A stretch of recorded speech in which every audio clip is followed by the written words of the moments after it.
Então vamos lá? Bom, hoje eu vou falar sobre pair programming com inteligência artificial. Por que eu vou falar sobre esse assunto, tá? Eu vi um vídeo aí ontem. Eu vi o vídeo do Michel Teló, que ele estava falando sobre por que todos os projetos deles dão certo. Depois eu acabei vendo parte de um vídeo do Mano Deivin, que ele fala sobre o modo Akita, né, o Akita Way, de programar o Vibe Coding. Né? Então eu acho que esse assunto ele está em alta e ele envolve bastante coisa aí, principalmente como eu venho desenvolvendo nos últimos 2 anos. Tá? E o que acontece? Desde o começo, eu sempre duvidei da inteligência artificial, tá? Eu sempre pensei assim, cara, isso é muito estranho, tá? Por que eu duvidei da inteligência artificial? Porque eu não ficava satisfeito com as respostas dela. É basicamente isso, tá? Conforme o tempo foi passando, principalmente para explicações, tá? Eu fui ficando melhor porque batia muito com o que eu pesquisava. Tá? Eu não confiava, então eu mandava no ChatGPT, ele demorava demais, eu ia procurar outra coisa. Eu comecei a usar mesmo quando saiu de DeepSeek. Tá, e mesmo assim era aos poucos. Aí depois eu comecei a usar o ChatGPT, que eu vi que alguns seniors ali estavam usando, principalmente um senior que eu confiava bastante. Eu vi que ele perguntava e conversava bastante com o ChatGPT. Então eu resolvi começar a utilizar ele principalmente como um engenharia reversa. Tá? Eu pedia para ele fazer engenharia reversa e criar uma documentação do código que eu estava analisando, porque assim isso me ajudava muito a lidar com componentes, classes e God, né, que a gente chama Deus, classes Deus, que fazem tudo basicamente. Então eu basicamente fui criando essa comunicação de pair programming com eu e ele pensando, tá? Mas ainda não utilizava ele para código. Eu pensava, eu costumava escrever bastante no Notepad ali e continuo fazendo hoje isso, mas de forma diferente, para como eu queria pensar meus algoritmos, tá? Então eu sempre programei assim, como é que eu posso dizer, fazendo uma abstração do que eu queria programar, tá? Do que eu queria codificar, na verdade. Programar eu considero todo, codificar só a parte de você colocar no código. Então o que eu basicamente fazia um diagrama de processo, só que em texto, né? O pseudocódigo. Eu sempre preferi fazer assim, porque palavras me encantam. Tá? E eu gosto muito de nome de método, assim, que separar por funçõezinhas. Eu aprendi isso num e-book não, num livro de JavaScript da Casa do Código, uns 15 anos atrás. E aí eu nunca mais. Isso ficou muito repetitivo na minha cabeça, né? Até me lembro a história do meu cofundador, o Alan, que ele em algum momento programava e eu não sei o que ele estava programando, mas ele meio que copiava o código milhares de vezes. E aí um dia ele descobriu funções, né? Métodos que tu criava uma vez e chamava sempre que tu queria, assim, e ele ficou em choque. Eu achei assim, pior que é, né? Pior que é. É que nem o looping. Nossa, quando eu descobri o looping, eu lembro de quando eu tava trabalhando, né? Quando eu tava estudando pelo Guanabara, eu achava o looping incrível. O Switch, essas coisas assim. Então programar é sempre muito gostoso, né? Principalmente eu acho que novas linguagens. Você pegar aqueles livros e programar é muito bom. E hoje em dia você pode fazer esse pair programming aí com a inteligência artificial, que traz essa sensação de aprendizado para qualquer tipo de programação. E principalmente para programações que você acha interessante.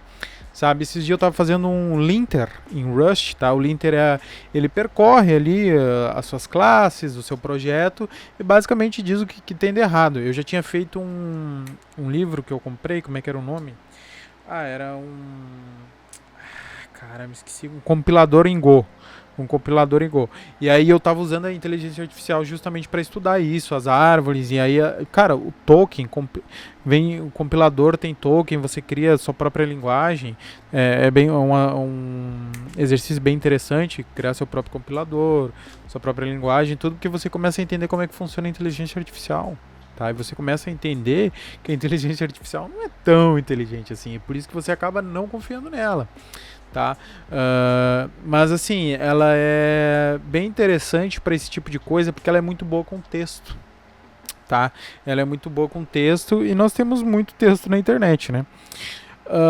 E aí o que acontece? Eu costumo fazer um triângulozinho entre uma inteligência artificial que eu chamo de IA arquiteta e outra, uma IA operária, tá? Então, digamos assim, que eu preciso fazer uma funcionalidade. Hoje eu estava trabalhando numa funcionalidade de um caixa, né? Aí eu precisava fazer lá os lançamentos de receita, né? Aí o que acontece? Eu vou e pergunto assim para ele, cara, como é que é o padrão ouro de um caixa para lançamento de receitas, tá? Pelo seguinte motivo, eu tenho que explicar o motivo, porque assim, ó, senão ele vai me dar algo muito padrão, tá? E é sempre legal que você vá filtrando o contexto para aquilo que você precisa. Lembrando que existem projetos para você aprender, que aí você pode fazer essas coisas malucas aí que eu fiz, linter e compiladores, e enfim, linguagens próprias. Muita coisa assim que envolve computação legal para você fazer, tá? Mas existe o ganhar dinheiro, o trabalho ali, e aí você precisa sempre adaptar o máximo de contexto que você consegue, tá? E é bom que assim, ó, a inteligência artificial ela te obriga a programar limpo e a deixar as tuas classes enxuta, tá? Principalmente a você manter certas coisas como uma única fonte da verdade, esse tipo de coisa, porque assim, ó, quanto mais limpo e mais fácil e enxuto for o teu código, mais fácil é para a inteligência artificial alterar e estender e ter manutenção e você descobrir como é que resolve as coisas. Mas voltando onde eu estava.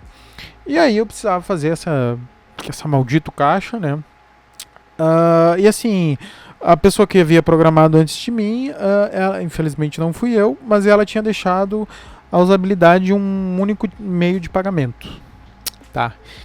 E aí o que acontece? Nós precisamos de múltiplos meios de pagamento. É um caixa. Você vai no mercado, eu vou passar o vale, eu vou passar o meu cartão e eu vou pagar em dinheiro, sei lá, por algum motivo. 3 métodos de pagamento, você precisa dividir em 3 ali. Então, você precisa criar um modo que a inteligência artificial me explicou que é um staging, ou seja, eu crio um rascunho, tá, dessa cobrança e depois no final ali eu vou fazer uma pilha para fazer o pagamento de tudo. Então eu vou pagar pelo cartão, depois eu vou pagar pelo Pix, depois eu vou pagar pelo dinheiro, tá? E aí tudo isso vai fechar o caixa, vai confirmar, ele vai gravar lá e vai me retornar o recibo, beleza? E aí o que acontece? Eu precisava entender isso, tá? Então, esse aqui é o meu contexto, por que não está acontecendo? Aí ele, olha, você está tratando assim, está salvando direto, está chamando a maquininha na hora que vai salvar. Então, o que acontece? Ao invés de você deixar tudo de prontidão e pagar e só salvar, você está fazendo tudo junto, não pode ser assim, porque se cancelar, não cancela o salvar lá e fica o sistema todo cagado, e é real, esse era um problema que estava tendo. E aí eu precisava empilhar esses métodos, validar um por um, pagar, né, esse um por um. Pagou os 55? Beleza, pagou, vem o próximo. Pagou os outros 55? Beleza, vem o próximo. O próximo, sei lá, é dinheiro, tá, já tá pago. Confirma. Aí ele envia todas as cobranças do rascunho, valida lá se salvou o recibo, imprime o recibo para mim. O recibo tem que estar igual o rascunho no pagamento e tudo, e eu vou confirmando. E assim, é um trabalho meio de Sherlock Holmes, entendeu? Que você precisa fazer. Você precisa ir ali desenvolver a sua análise de uma forma muito... cara, você tem que ficar com um sexto sentido, sabe? É tipo assim... Porque a inteligência artificial, cara, ela vai alucinar demais. Ela vai alucinar demais por qualquer coisa. Do nada ele inventa assim, não, mas vamos fazer assim, assim, assado, e ele já sai cuspindo. Tá, ultimamente eu tô usando o Gemini, porque eu tenho 1 ano de estudante grátis, mas eu aconselho usar o Cloud. Fenomenal. Não vou adentrar nisso, vou continuar falando do Gemini. E aí lá no Gemini eu tenho as opções assim de dizer pra ele, cara, não produz código sem eu mandar. Cara, vamos fazer arquivo por arquivo. Não saia botando a carroça na frente dos bois. Espera eu confirmar sempre. Por quê? Porque senão ele vai fazer isso, essa coisa assim, e muitas vezes você acaba ficando perdido nisso. O que eu quero dizer com perdido nisso? Eu meio que entro na onda da inteligência artificial. No sentido de que, cara, eu começo a conversar com ela e eu meio que sei onde é que tá o problema, eu tô vendo o problema, e aí eu começo a arrumar ali, aqui e ali, e aí eu não passo esse contexto para ele, e aí fica um negócio meio difícil, assim, fica bem complicado, tá?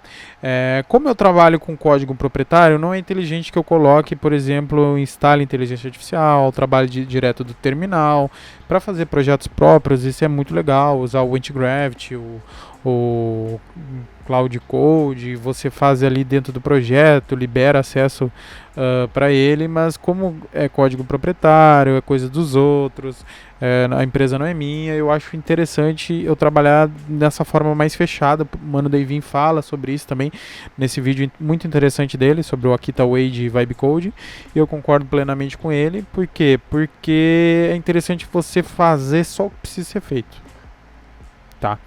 Na funcionalidade. Você vai ali, faz o que precisa ser feito na funcionalidade, você conversa com as pessoas, desenvolve um relacionamento, tenta liderar ali, eu posso agir nessa coisa, eu entendo de financeiro, na verdade, e de contabilidade, então eu quero tentar ajudar aqui, eu posso fazer isso, lá falar com o cliente.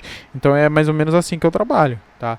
Eu vou usando inteligência artificial para me ajudar a desenvolver mais rápido, e eu vou focando em liderar o projeto da minha própria forma. Não é tipo, eu sou o líder do projeto. Mas é assim, tomar a liderança significa assim, cara, o que tem para eu fazer? Cara, onde é que eu posso ajudar? Cara, olha, eu achei isso aqui, eu pensei em fazer dessa forma. Cara, tal coisa não tá funcionando, eu ajustei, sabe? Esse último é um pouco complicado, toma cuidado com isso. Mas é indo fazer essas poucas coisas, mas assim, sempre prezando pela estratégia e pela análise, tá? Se você prezar sempre pela estratégia, pela análise, pela paciência, a inteligência artificial vai te beneficiar demais, tá? Primeiro, você tem que tomar cuidado com a carga cognitiva. Acho que para quem é programador, se você não entrou em contato com esse tipo de termo ainda, isso é bem comum, tá? Você vai ver algumas ideias, elas até falam, cara, esse método aqui tá com uma carga cognitiva muito pesada. Por quê? Porque você precisa pensar muito para entender aquele método, né? Voltando lá no começo, eu estava falando de métodos Deus, classe Deus, é isso, é cognitivamente muito pesado, tá? Bom, e é isso que eu tenho para dizer hoje, tá? Trabalho ali com a inteligência artificial como um pair programming, onde vocês dois pensam juntos o que vocês vão fazer, trabalhe de forma enxuta com ela, assim você economiza os seus tokens e resolve o seu problema de trabalho.